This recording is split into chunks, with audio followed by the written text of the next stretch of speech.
Quand vous arrivez avec les nuls, avec Objectif Nul pour commencer, qu'est-ce qu'on vous dit? C'est quoi la feuille de route, Dominique Farrugia? C'était ça le truc rigolo, c'est qu'il n'y avait pas de feuille de route. On a écrit Objectif Nul sans savoir si ça allait être vraiment diffusé. Donc c'était un laboratoire génial. Mais est-ce qu'aujourd'hui, les nuls, le JTN, ce serait encore possible? Est-ce que vous pourriez faire les mêmes sketchs? Oui et non. Tout a vieilli, tout a changé, mais aujourd'hui, je pense que le petit journal est tout aussi drôle qu'on pouvait l'être à la même heure. Et vous la reconnaissez, cette chaîne, aujourd'hui? Oui, Parce que beaucoup disent qu'elle s'est embourgeoisée, qu'elle s'est institutionnalisée, que c'est moins drôle, que c'est moins fun, que c'est moins spontané, que c'est plus calculé, que c'est plus marketé. Pour exister, on a tous besoin d'avancer avec son temps. C'est vrai qu'aujourd'hui, tout est marketé. Pourquoi ? Parce que la pub est un élément essentiel de la vie du clerc et que sans la pub, l'argent ne rentre pas. Donc, bah oui, il faut marketer, bien sûr, mais ça tombe sous le sens. Mais ça n'empêche pas de talents d'éclore, ça n'empêche pas des gens comme Yann Barthès d'exister avec force et de dire des choses très très très fortes, justement, entre 20h et 20h30. Taper sur les annonceurs comme vous le faisiez tous les soirs avec les fausses pubs. On le faisait pas tous les soirs, mais un soir sur deux. Mais on le faisait souvent. On avait la chance d'être couvert par l'escure, mais je peux dire que la régie faisait la gueule à l'époque. Déjà.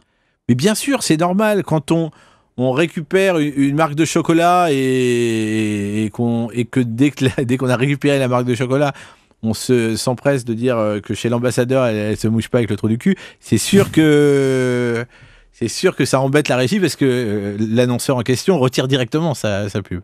En 30 ans, qu'est-ce qui a le plus changé? C'est Canal+ ou c'est la société dans laquelle on vit? C'est la société dans laquelle on vit. Mais dans Objectif Nul, il y avait une fausse pub d'Alain Chabat où il était en très gros plan. Et puis en dézoomant, on découvrait Jésus sur la croix et il disait « Sans col ni clou, ça adhère, ça adhère ». Ça, on ne peut plus le faire parce que la société a changé. Voilà, ça c'est sûr. Et en quoi elle a changé? Elle a changé parce qu'il est difficile d'attaquer la religion, quelle qu'elle soit. Qu'on ne peut plus rire de tout avec tout le monde, c'est sûr. Et si vous étiez patron de Canal aujourd'hui, vous feriez quoi? La même chose que le patron de Canal en ce moment. C'est vrai.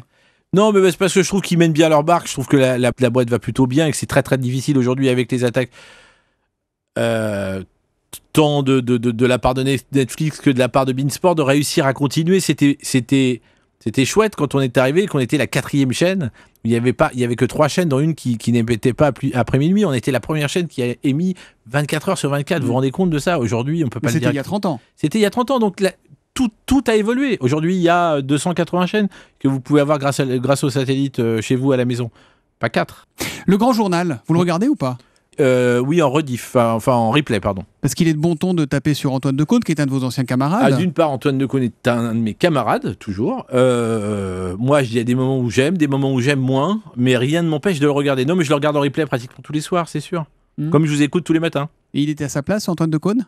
Mais Antoine Decaune, il est légitime, pourquoi ? Parce que, comme plein de gens, il s'intéresse à l'info. C'est avant tout un saltimbanque. Et voir un saltimbanque faire de l'info, je trouve ça toujours agréable. On vous a proposé, vous les nuls, de l'animer, ce Grand Journal? Et jamais. Jamais? Jamais, mais parce que, encore une fois, nous, je m'appelais les nuls il y a longtemps, avec Alain Chabat, Chantal Lobby, Bruno Carrette avant.